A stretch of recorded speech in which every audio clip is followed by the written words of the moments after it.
گوجری زبان میں اپڈیٹ سنیے۔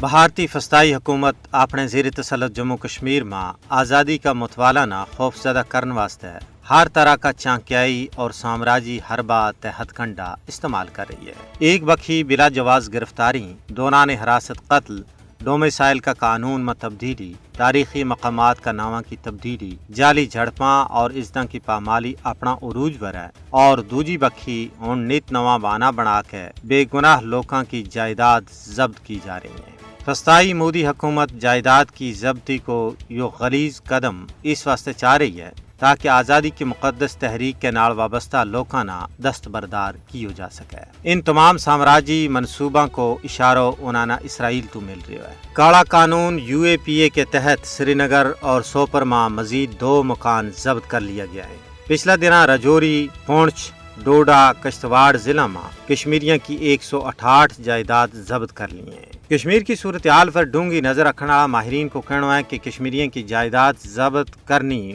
مودی کی ہندوتوا حکومت کی طرفوں سراسر سیاسی انتقام گیری ہے۔ بھارتی غاصب فوجی پرتشدد کارروائیوں کے دوران کشمیریوں کا کارانہ مسلسل تباہ و برباد کر رہے ہیں۔